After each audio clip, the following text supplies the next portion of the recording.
"Grandma, lock all the doors," my granddaughter shouted as she came running in from the garage. I will never forget the look on Livia's face. At 16, she had always been curious, fearless, and a little stubborn. But that afternoon, her eyes were wide with terror in a way I had never seen before. She was completely pale, struggling to catch her breath, as if she had just escaped something truly dangerous. "What happened?" I asked, getting up from my armchair. She grabbed my arms so tightly that it hurt. "Grandma, please, lock every door. Right now." The urgency in her voice left no room for questions. Without understanding why, I hurried to the front door and turned the key. Then I locked the kitchen door, secured the laundry room, and finally locked the back door leading to the backyard. When I returned to the living room, Livia was still staring out the window, trembling. "Can you explain what's going on?" She took several seconds before answering. "There's someone in the garage." I stared at her in disbelief. "Someone who?" She slowly shook her head. "I don't know. I've lived in that house in Campinas for nearly 30 years. After my husband passed away, I learned to live on my own. The garage had always been nothing more than a storage space for old tools, moving boxes, and memories I could never bring myself to throw away. It made no sense for anyone to be in there. Maybe it was a homeless person looking for shelter." "No," she answered so quickly that a chill ran down my spine. "It wasn't that." Silence filled the room. Outside, the sky was beginning to darken. The rain the weather forecast had warned about was finally arriving, and the wind made the trees sway in a strangely unsettling way. I picked up my phone. "I'm calling the police." Livia grabbed my hand. "No." "What do you mean, no?" "First, I need to show you something." She opened the camera gallery on her phone. Her hands were shaking so badly, she almost dropped it. She scrolled through several photos before stopping on one she had taken only a few minutes earlier. It was a picture of my garage. At first glance, nothing seemed unusual. The old bicycles were exactly where they had always been. The cardboard boxes were still stacked beside the shelves. My old tool cabinet remained against the wall. "What am I supposed to be looking at?" She zoomed in on the picture. It took me a few seconds to notice. Behind the boxes was a small, dark gap, and inside it, 2 eyes. Eyes reflecting the light from her phone. My heart started pounding. That could just be a cat. She took a deep breath. "That's what I thought too." Then she swiped to the next photo. In the second image, those eyes were no longer in the same place. They had moved closer, much closer. My stomach twisted. "Are you sure that isn't just a shadow?" Without saying a word, she opened the video she had recorded immediately afterward. It lasted less than 15 seconds. At first, everything looked normal. Then I could hear her breathing become faster. The camera began to shake. A moment later, a sound echoed through the garage. It was like someone slowly dragging a heavy object across the concrete floor. Livia took a step backward. Just as the video ended, a low, raspy male voice could be heard with chilling clarity. "Finally, you're back." I froze. My heart pounded so hard that I could hear every beat echoing inside my head. Livia stopped the video immediately and looked at me with tears welling up in her eyes. "I wasn't imagining it, Grandma." I slowly shook my head. "I know you weren't." For the first time since she had come running into the house, I realized this wasn't a misunderstanding. Someone was in my garage, and that person knew we had come back. A thunderclap rattled the windows.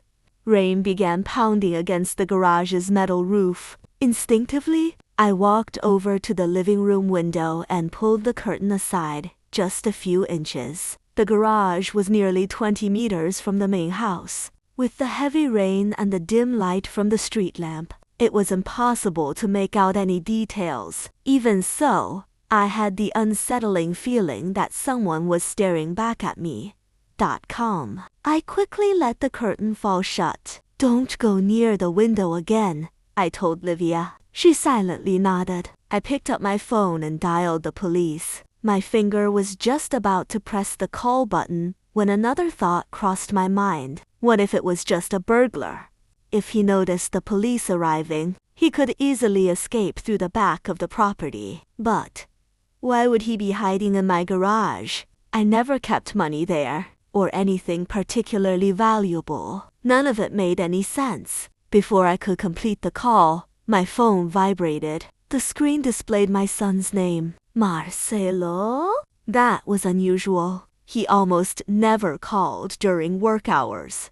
I answered. Mom, are you okay? His voice sounded rushed. I glanced at Livia before replying. More or less, there was a brief silence. What happened? I quickly explained that Livia had seen someone hiding in the garage. On the other end of the line, Marcelo took several seconds before responding. When he finally spoke, his voice had changed. Don't leave the house. That's exactly what we're doing. Listen to me carefully. Lock everything, and don't go anywhere near the garage. No matter what. I frowned. You're scaring me. He took a deep breath. I'll be there in 15 minutes. Marcelo. But the line went dead. I stared at my phone. Something wasn't right. Something was very wrong. My son wasn't the kind of person who kept secrets.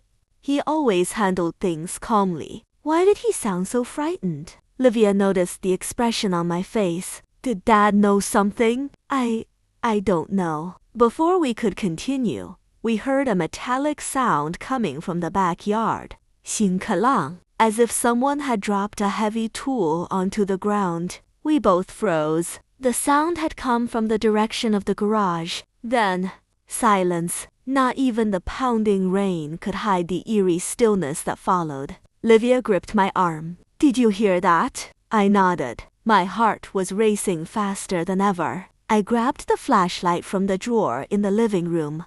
I don't even know why. Maybe it was instinct. I had no intention of going outside.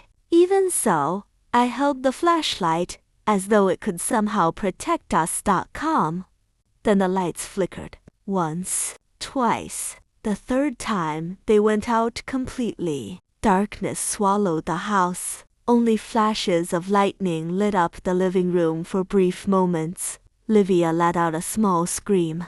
Grandma, I tried to stay calm. The power must have gone out because of the storm, but I didn't believe it myself. Our street almost never lost electricity. Another flash of lightning illuminated the backyard, only for a second, but it was enough. I saw a silhouette, tall, standing beside the garage door, not moving, not trying to get inside, just watching the house. My entire body went cold. I blinked several times. When the next bolt of lightning split the sky, the figure was gone. Did you see it? Livia whispered. I swallowed hard. I did. Before either of us could react, 3 knocks echoed from the front door. Xing knock knock knock. Not loud, not soft. As if the person on the other side knew we were inside, we held our breath. Then a man's voice spoke from outside. Mrs. Elena, I know you're home. I looked at Livia completely bewildered. I had never heard that voice before. Then came the sentence that made my blood run cold. Asterisk, asterisk. I only came to collect what your husband hid in that garage 28 years ago. Asterisk, asterisk. My whole body went numb. I looked at Livia, who was staring back at me with wide, frightened eyes. Grandma? Did he just mention Grandpa? I slowly nodded. My throat had gone dry. My husband, Augusto, had been dead for 8 years. During our 40 years of marriage, he had never kept anything from me. At least, that's what I had always believed. The man's voice echoed through the door again. Mrs. Elena, I don't want to hurt anyone. I just need to retrieve what belongs to my father. My father. I frowned. I had never heard that name before. Taking a deep breath, I answered without opening the door. You've got the wrong house. A few seconds of silence followed. Then he replied calmly, No, I don't. My heart began to race. Your husband worked at the old Santa Clara Metal Works in 1996. The strength drained from my legs. Very few people even remembered that job anymore. Augusto had worked at that factory for nearly 20 years before opening his small repair shop. How do you know that? I asked. Because my father worked with him. I looked at Livia again. She could see that all the color had drained from my face. Grandma? I raised a hand, asking her to stay quiet. The man continued. There was a fire at the factory back then. An accident that killed 3 workers. I closed my eyes. I remembered that day perfectly. Augusto came home covered in soot. He sat on the porch for hours without saying a single word. For weeks afterward, he suffered from nightmares. He always said there were some things that were better left forgotten. At the time, I assumed it was simply trauma. Now, for the first time, I began to wonder if it had been something far worse. Who are you? I asked. My name is Daniel. My father's name was Roberto Almeida. The name meant absolutely nothing to me. Yet, standing on the other side of the invisible line that door represented, Daniel seemed convinced I would know exactly what he was talking about. My father disappeared 2 days after the fire. His body was never found. The police closed the case as a voluntary disappearance. But he would never have abandoned my mother. Never. A shiver ran down my spine. Livia stood motionless beside me, listening to every word. Daniel took a deep breath before continuing. Before he disappeared, he hid a notebook. Inside that notebook was a single note. Asterisk, if anything happens to me, find Augusto. He knows where the key is. My heart nearly stopped. The key. What key? Augusto had never mentioned anything like that. I mentally replayed every year of our marriage. The vacations, the birthdays, the hardships. Never. There had never been a single conversation about a Roberto or any mysterious key. Then, suddenly, I remembered something I hadn't thought about in decades. It was a cold winter night. Augusto walked into the garage carrying an old metal box. When I asked what it was, he answered quickly, just some old tools. Then he locked himself inside the garage for nearly 2 hours. When he finally came out, he looked nervous. I had found it strange at the time, but I never pressed him about it. Now that memory returned with terrifying clarity. Mrs.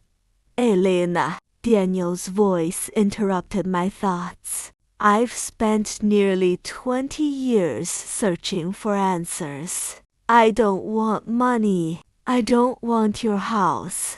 I just need to find out what Augusto hid in that garage. Before I could answer, the sound of an engine echoed through the street. Headlights illuminated the living room windows. Livia rushed to the narrow opening in the curtain. It's Dad. Marcelo's car screeched to a stop in front of the gate. My son jumped out almost immediately, still wearing his work clothes. But something caught my attention at once. He didn't look toward the house. He looked straight at the garage. His face showed concern, not surprise, as if he already knew exactly what was happening. My stomach twisted. Marcelo walked quickly toward the man standing in front of the garage. The two of them faced each other, even through the pouring rain. I could tell this wasn't their first meeting. Neither of them asked who the other was. Neither seemed surprised. Daniel spoke first. Marcelo lowered his head for a few seconds. Then he replied with something we couldn't hear. Livia looked at me. They know each other. My heart pounded even faster. No, that couldn't be a coincidence. Marcelo had never mentioned that man, nor had he ever spoken about anything connected to his father's old job. The two men continued talking for almost a full minute. No shouting, no threats, just two people discussing something old. Something very old. Suddenly, Marcelo raised his voice. It was the only sentence we could hear clearly through the pounding rain. Asterisk, you promised you'd never come back here. Daniel took a step backward. His expression hardened. Then he answered with something that made Marcelo's face go completely pale. Even from a distance, I could read his lips. Because now I know what's buried beneath that garage. He only said that some truths destroy families. Tears filled my eyes. I had spent decades believing I knew my husband better than anyone. Now, I was discovering that he had taken an enormous secret to the grave. So what's inside that garage? Marcelo shook his head. I never found out. You never looked. I did. The year after Dad died, I spent 2 full days searching everything. The walls, the ceiling, the shelves, the floor. I didn't find a single thing. I looked at him in surprise. Then why does Daniel believe something is buried there? Marcelo walked over to the window. He carefully pulled the curtain aside. Daniel was still standing in the rain, without moving, without showing the slightest impatience, like someone who had waited for decades and could easily wait a few minutes longer, because he found the original blueprint of the house. My heart began racing again. What blueprint? Marcelo pulled a large brown envelope from his backpack. The papers inside were protected by a clear plastic sleeve. He carefully removed a sheet that had yellowed with age. It was the original blueprint of our house. I immediately recognized Augusto's signature in the lower corner. But something was wrong. Very wrong. The drawing of the garage showed a small underground room, square, with no doors, no stairs, no visible entrance of any kind. I frowned. That doesn't exist. Marcelo pointed to the center of the garage. It does, at least in the original plans.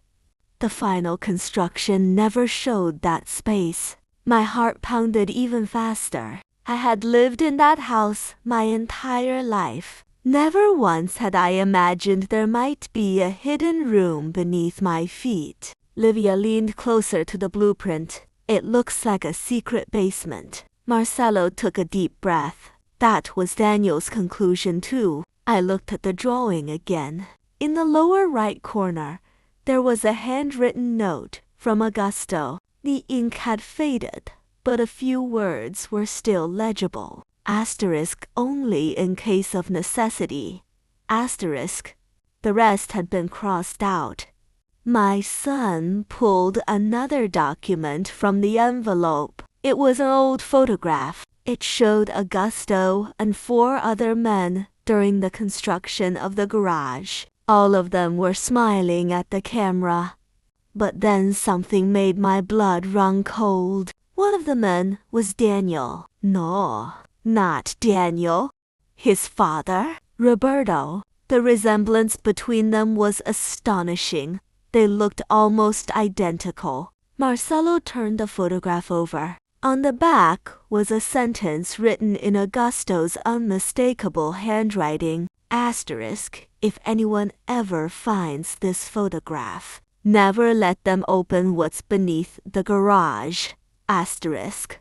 Silence filled the room. The rain seemed even heavier now. Then we heard a dull thud from outside. 橙撒的. Another one. 橙丝大的. We rushed to the window. Daniel was no longer standing still. He was holding a sledgehammer, and he had just struck the garage's concrete floor for the first time. With the second blow, a massive crack spread across the concrete. On the third, a metallic clang echoed from beneath the floor, as if the sledgehammer had struck a heavy steel door, hidden under the concrete for nearly 30 years. Daniel slowly lifted his gaze toward the window. Even through the pouring rain, I could clearly see his face. He didn't look frightened. He looked relieved. Then he shouted, loud enough for all of us to hear, "I found the entrance."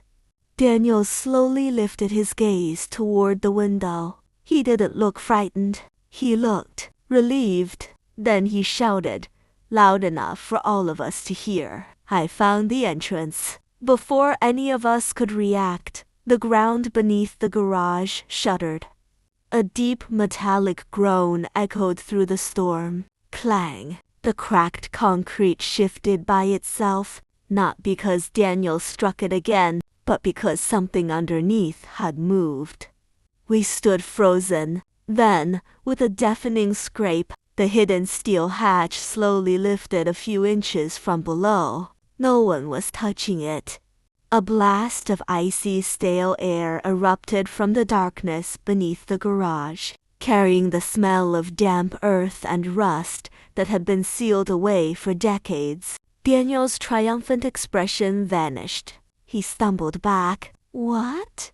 Marcelo grabbed my arm. "Come, everyone away from the windows." The hatch creaked wider. Another sound drifted out from below. Not metal, not machinery. Footsteps, slow, heavy, deliberate. Each step echoed from deep underground, as if someone were climbing a staircase that wasn't supposed to exist. 心碎 tap, silence.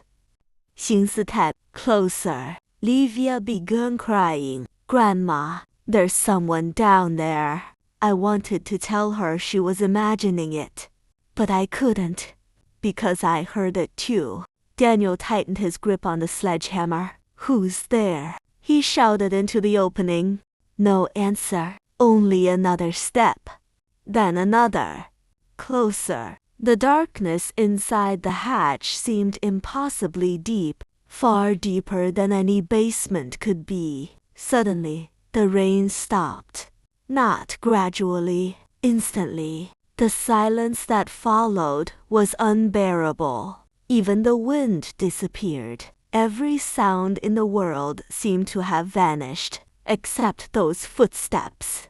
Marcelo whispered, "This isn't possible." Then, from the darkness below, a man's voice echoed upward, calm, cold, unmistakably familiar. "Augusto." Daniel frowned. "No, that's my father's voice." Marcelo's face turned deathly pale. I couldn't breathe. The voice came again, this time louder. Asterisk, asterisk, close the door before it comes out.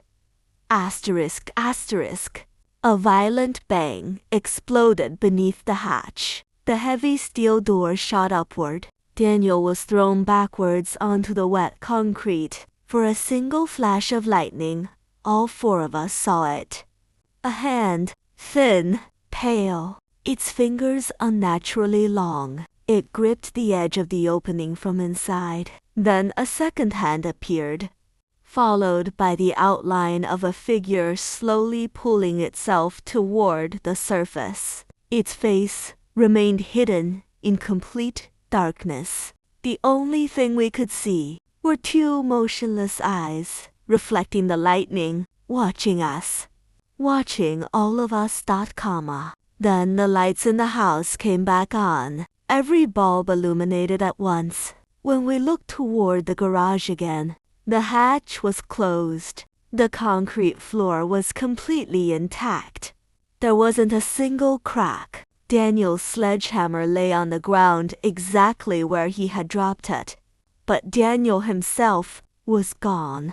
Only muddy footprints remained, leading to the center of the garage and stopping abruptly, as if he had simply vanished. The police searched the property for 3 days. They found no underground room, no steel hatch, no tunnel, no trace of Daniel. The old blueprints had disappeared from Marcelo's backpack. The photograph of Augusto and Roberto had vanished as well.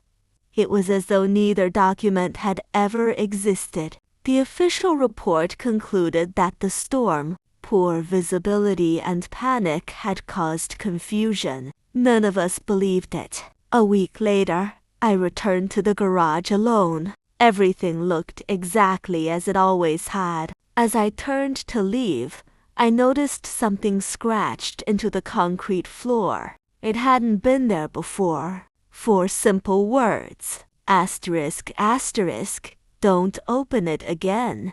Asterisk, asterisk. I backed away in silence. Then my phone vibrated. An unknown number. A single voice message. No caller ID. No date. No duration. I pressed play. After several seconds of silence, a familiar voice whispered, "Helena, don't let them hear you. They're still under the garage.